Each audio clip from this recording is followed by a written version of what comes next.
नमस्कार, आदाब, मैं विक्रम और आप देख रहे हैं हिंद वॉइस। नूर मेवात में जो घटनाएं हुई थी और उसके बाद जो वहां पर बुलडोज़र चल रहा था, उस बुलडोज़र को रोकने के लिए पंजाब हरियाणा हाई कोर्ट के एक बेंच ने सू मोटो एक्शन लिया था और इस कार्रवाई को रोक दिया था। साथ ही सरकार को एक नोटिस भी जारी कर दिया था कि आप हमें बताएं कि आप ऐसा क्यों कर रहे हैं, क्या आप एक जाति विशेष को टारगेट कर हिंसा कर रहे हैं। एक नोटिस जारी हुआ था। अब खबर ये आई है कि कल इस बेंच का ट्रांसफ़र कर दिया गया था। आज इसकी दूसरी सुनवाई होनी थी इस मामले की, जो कि उन्होंने सू मोटो एक्शन जिस पर लिया था।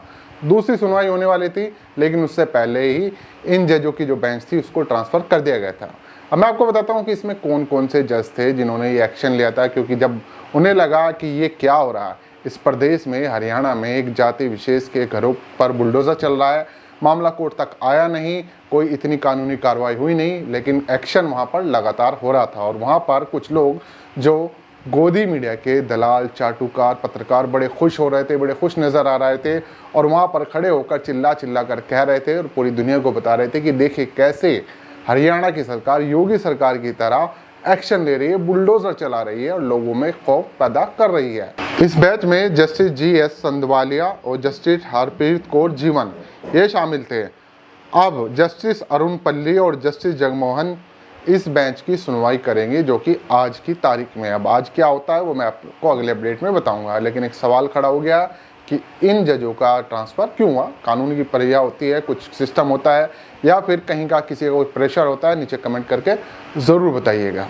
आपको बता दूं कि जस्टिस S संधवालिया और जस्टिस हरप्रीत कौर ने हरियाणा सरकार से ये सवाल किया था कि जिन इमारतों पर आपने बुलडोज़र चलाया है और जिनको तोड़ा है, क्या वो किसी खास समुदाय के लोगों की है, क्या सरकार कानून व्यवस्था की आड़ में ऐसा कर रही है।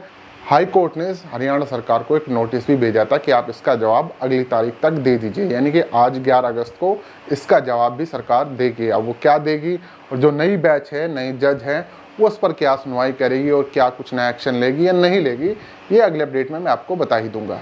लेकिन जिस तरह से इन जजों की बेंच ने काम किया था और सवाल किए थे कि बिना किसी कानूनी प्रक्रिया के, बिना किसी नोटिस के, क्योंकि लोगों का आरोप था कि अगर हमारे मकान अवैध भी थे तो पहले नोटिस मिलते, अभी इस जो ये हिंसक घटनाएं हुई इसके बाद ही तुरंत मकानों पर बुलडोज़र क्यों चलाया गया। साथ ही इन जजों ने भी यही कहा था कि क्या सत्ता निरंकुश हो गई है, क्या सत्ता बिना किसी कानूनी कार्रवाई के, बिना किसी नोटिस के एक जाति विशेष के लोगों का मकान ढा रही है और जाति हिंसा को बढ़ावा दे रही है। क्योंकि बहुत सख्त एक्शन इस जजों की बेंच ने लिया था, लेकिन हुआ क्या, ट्रांसफ़र हो गया।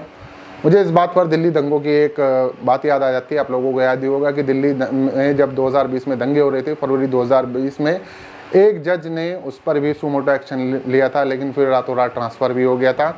आप लोगों को चीज़ भी याद होगी। फिलहाल उस तरह कुछ मामला हमें भी यहाँ देखने को मिल रहा है। अब आप लोग नीचे कमेंट कीजिएगा, वीडियो को ज़्यादा से ज़्यादा शेयर कीजिएगा। मिलते हैं अगली खबर में।